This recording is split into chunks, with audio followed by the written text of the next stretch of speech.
diz aqui, para o tamanho do nosso território brasileiro, quantos caças Gripen o Brasil precisa? O Brasil está comprando caças mesmo, mas uma coisa que eu acharia interessante comentar aqui do ponto do João é o seguinte: o Brasil ele só está investindo em caças, que é uma defesa aérea muito importante. Só que, pelo que eu vi ali na guerra da Ucrânia, os caças são uma parte da defesa aérea. A defesa aérea ela é feita em camadas, né? Então você tem defesas antiaéreas, você tem os aviões de caça, mas o Brasil ele só tem defesa antiaérea de curtíssima distância, né? Ele fala o Brasil fala que é de média distância, mas o que o Brasil chama de média distância aqui é curtíssima distância lá no exterior. E há uma iniciativa de se fazer aí defesas antiaéreas mais radares e defesas antiaéreas mais efetivas e desenvolvê-las aqui no Brasil, principalmente a parte de radares, mas isso não está indo muito para frente, né? Eu vejo isso como uma grande deficiência para o Brasil. Quando estava na guerra da Ucrânia, uma das coisas que mais a proteção da população civil e a própria sanidade mental das pessoas dependia muito da capacidade das defesas antiaéreas do país, porque a partir do momento que podia cair um míssil em qualquer lugar, a qualquer hora, fica muito difícil viver num país assim. Mas quando eles começaram a receber as defesas antiaéreas do Ocidente, ficou muito mais fácil sobreviver e voltar até uma certa normalidade, fora dos ataques de mísseis, é claro, e longe da frente de batalha, mas as cidades mais longe da frente de batalha conseguiram até uma certa normalidade. Então eu vejo uma grande deficiência aí. Claro que se a gente for pensar em termos militares, o Brasil não é difícil a gente comparar o Brasil com os países que estão lá na Europa, porque a gente não tem uma ameaça direta aqui, a gente tem uma estratégia mais de dissuasão, de transformar uma invasão ao Brasil tão cara que não faria sentido ninguém querer invadir aí por termos econômicos. Mas me preocupo. E se acontecer? Nada impede de que no futuro o Brasil se engaje em alguma guerra. E se você não tiver defesa antiaérea, vai ser um problema muito grande, né? O que você acha, Ricardo? Só o pessoal aqui falando aqui da temperatura aqui na sua cidade. Obrigado pela colaboração, pessoal. Quando você pega, né, a Ucrânia, eles são muito bons no desenvolvimento de radares, né? De radares, de aviônicos, de mísseis.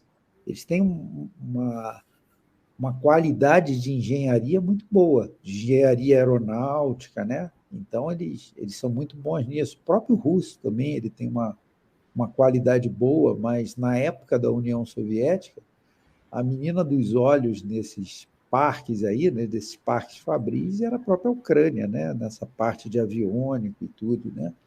Principalmente radar. Pouca gente sabe, na invasão do Iraque, ela ia vender radar para os iraquianos, e aí os Estados Unidos pressionou ela a não vender esses radares, né? Porque ela tinha uma tecnologia de primeira qualidade, né? Não sei quanto está atualmente, mas tem isso. Quando você pega a questão aí do Brasil, é muito complicado, porque eu acho que o Brasil não gasta pouco em forças armadas, né? Não é tão pouco assim, você deve estar entre os 15 países que mais gasta, talvez até menos. Vai gastar muito em pessoal, né? Mas essa é a qualidade de como se gasta isso, né? Então, esse é o grande problema. É igual a Alemanha, né? A qualidade deles é ruim do que eles gastam. E aí as pessoas, às vezes, não entendem. Por exemplo, os Estados Unidos gasta muito, mas o custo do lobby, tu pega um caça americano em que pese ele ser melhor do que um caça russo, ser mais sofisticado, o preço não é de acordo, entendeu? Por uma série de N coisas. A Rússia tem indústria nacional, né? Você não tem lobby, né? É de outra forma. Tu tem outros problemas na Rússia, né? Corrupção, desvio de verba de projeto, etc. Nos Estados Unidos, isso ocorre de outra maneira. Num orçamento que chega a mais de 800 bilhões de dólares, né? Agora, somando o que se gastou na Ucrânia, tu vai chegar fácil ali, próximo de 1 trilhão de dólares, mais ou menos. Então, isso gera cobiça. E você, na época da Guerra Fria, você tinha em torno de 60 empresas americanas que produziam armamento. Hoje tu tem 5 grandes e uma ou outra pequenininha. Então já era, entendeu? Você acaba tendo um custo muito, muito caro nisso daí, muito mais do que deveria custar um F-22, por exemplo, né? Então isso é um grande problema. Problemas que eu vejo no Brasil, as Forças Armadas, elas não têm um plano plurianual para ir comprando, para você preparar o parque industrial. Olha, entrega 20 blindados esse ano, 20 no outro, 20 no outro. Não quer tudo ao mesmo tempo agora, né? E aí sai do nada, e aí não funciona, né? Esse é o grande problema. Então, são coisas caras, não, coisas que não se concretizam, né? Você tem N projeto aí de reestruturação de blindado, de força terrestre, que não sai. Submarino nuclear está um século lá e cada vez joga-se mais para frente, né? E não sai. Né? Então, você tem um poço sem fundo ali. Outra coisa, você não tem toda a força terrestre brasileira com mobilidade tática, com mobilidade estratégica. Então, o cara vai lá e sai espalhando tropa por tudo quanto é canto do Brasil, tipo tiro de guerra. Você não faz nada com tiro de guerra, não serve para quase nada aquilo ali. Os grandes movimentos na guerra são concentrações gigantes, são divisões, corpo de exército. Tiro de guerra tem quantas pessoas, mais ou menos? Tu vai ter 30, 40 pessoas. O que tu vai fazer com isso? Tu não tem nem a capacidade, entendeu? Então, você tinha que ter, no mínimo, divisões de exército, você fundir, botar e tu ter capacidade de mobilidade estratégica, de botar esse cara em helicóptero, avião e levar para a área que tinha que ir no Brasil. Isso faz muito sentido. Aí você, em vez de ser era a própria doutrina Cruz lá do General Santos Cruz na África, né? Ele falava: não adianta você espalhar uma tropa de missão de paz pelo país inteiro. Você tem que concentrar forças e atacar as ameaças, não ficar se defendendo, né? Tem um pouco a ver. Aqui o Jorge fala qual que é a percentagem do PIB. 1,1% do PIB no Brasil, Jorge. Eles querem subir para 2%, mas atualmente é 1,1%. É cauda previdenciária, Ricardo. Você não acha que, por exemplo, o general Matsuda, ele deu uma entrevista lá quando existiam os Jogos de Guerra, lá na Gazeta, dando o exemplo do Japão. Falou: o Japão ele não tem praticamente tropa de praças. Ele investe tudo. É claro que ele tem uma restrição ao tamanho da sua força armada, mas ele investe na formação de oficiais que levam mais tempo para serem treinados, e se ele entrar numa guerra, ele forma rapidamente os praças, os cabos, soldados e sargentos. Você acha que as Forças Armadas aqui do Brasil, já que não tem um inimigo imediato, eles poderiam adotar uma tática, uma estratégia semelhante? Você diminuir o número de pessoas, mas serem pessoas mais qualificadas nas Forças Armadas? Você tem, por exemplo, na França, né? Eu acho que na Alemanha também. Na França, a estrutura no Brasil é toda ternária, né? São 3 companhias, 3 batalhões, 3 brigadas. Na França, era quaternária. E aí o que acontecia é que ele deixava 2 totalmente mobiliadas, 2 vazias, e só de pessoas realmente com experiência, profissionais. E aí, em caso de guerra, ele chamava os mobilizáveis e fazia um split, entendeu? Botava metade novo e metade antigo, né? E aí... Mobilizáveis são as pessoas comuns, o carteiro, o jornalista, o cara que são chamados na hora que não tem experiência, são chamados, né? Eles tinham um planozinho de mobilização, né, que você fazia um treinamento todo ano e tal, mas não eram militares de carteirinha, assim, para fazer isso daí, né? Outro grande problema que eu vejo aqui é que é muito difícil tu convencer a população brasileira a levar as Forças Armadas a sério. Imagina, você tem um orçamento das Forças Armadas que é maior do que uma série de ministérios, ok? Aí tu explica porque o problema é que paga pensão, porque tu paga a filha do cara que teve na guerra do Paraguai, você paga a ex-mulher, você paga todo mundo. Então, por exemplo, você pega aquela global lá, Maite Proença, não é isso? Ela, se eu não me engano, ela é pensionista do Exército, né? E você tem outros. Mas qual a necessidade de estar pagando para isso, entendeu? Tem alguma lógica? Não tem, mas ninguém quer falar nisso porque é algo que incomoda, né? Ah, não, pô, mas minha mulher e tal. Esse é um ponto.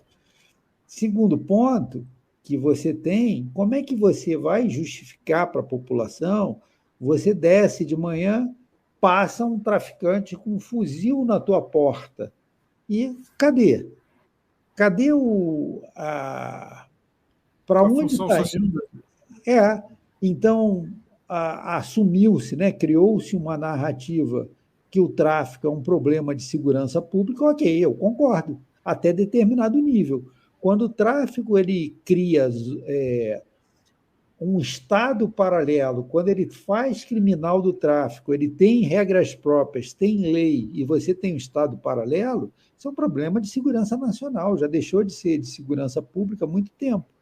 Então, você fecha os olhos para aquilo que não te interessa, mas você briga lá pela pensão da filha de não sei quem lá, que te interessa. E aí depois tu quer convencer a população que ela tem que enfiar mais dinheiro nisso, que o número é inadequado, que a capacitação é inadequada. Ok, até concordo que você precisaria de mais dinheiro, desde que fosse administrado de uma outra forma e você assumisse outros papéis nessa sociedade, né? Para que eu vou te dar? É a mesma coisa quando você chega ao judiciário e ele fala assim: ah, é um problema, os processos levam, sei lá, 10 anos, porque não tem como, falta gente. Ué, os processos estão levando muito mais do que num país normal, e você chega às 10 e sai às 16 horas, com 2 horas de almoço, ou quase não vai, e você quer mais mordomia, mais incentivo. Bonificação é para quem trabalha bem, é para quem gera resultado, não é para câncer. São coisas diferentes, entendeu? Então, esse tipo de coisa. Mas a prima do meu marido e a cunhada do meu irmão não casam para não perder a pensão militar, é o que você falou. Então, tu vai levar a sério isso? Não, não vai, né, cara? Então, esse é o grande problema. É a mesma coisa. Eu não sou contrário você questionar a invasão russa. Ok, eu sou contrário a gente ser parcial. Ah, o fulano pode invadir, o ciclano não. Não, pô, tu tem que ter uma regra, não pode. Mas e aí, como é que se resolve isso, né? Pessoal, quem estiver gostando, dá o like para a gente aqui, compartilha essa live com quem vocês acham que possa gostar, que isso vai ajudar muito a gente. O Jorge resumiu aqui, eu queria pedir para você explicar um pouco para o nosso público, Ricardo, o que o Jorge aqui está falando. Lei de Programação Militar, implantação territorial é muito importante se conjugado com forças de intervenção. É um resumo do que você estava falando, né, Ricardo? Coronel Jorge aqui colaborando com a gente. Tem umas coisas interessantes, né? Por que o Brasil o Brasil tem alguns legados, né? Ele teve um legado de Portugal, que foi a arquitetura de fortificação. E o que fez você manter o território que tem hoje, essa integridade do Brasil, em boa parte, foi essa estratégia portuguesa e a efetividade nela colocar essas fortificações. Aí depois você teve um período na história brasileira que você teve uma guerrilha interna, né? Guerrilha do Araguaia, isso aí pipocando por diversos outros cantos, que você precisava de gente Então, você espalhou muito. Isso daí depois acabou dando origem a tiro de guerra, uma série de coisas. Mas uma coisa é a defesa num cenário de guerrilha, outra coisa é uma defesa externa. Né? Quando você trata de defesa externa, aí é um pouco diferente. Né? Não é Defesa de guerrilha, você se defendendo contra uma guerrilha, não você sendo uma guerrilha contra um invasor mais potente. Por exemplo, tu vai para a Amazônia, você tem uma teoria, né, estratégia da lassidão, que significa você se espalha, né, no território Amazônia e age como guerrilheiro, né? Uhum.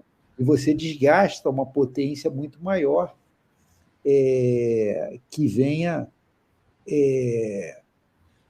lutar lá contra você, né? Então essa é uma estratégia que na realidade é uma adaptação, né, que o exército fez, mas na realidade você já tinha outros países fazendo isso. A própria Suíça, né, ela disponibilizava armamento para todo mundo e você espalhava a guerra por todo o território, ficava um negócio muito mais complicado. Né? Então, quando você vai definir uma estratégia, ela é baseada em alguns cenários. Né? Então, tem que fazer sentido determinados cenários. Né?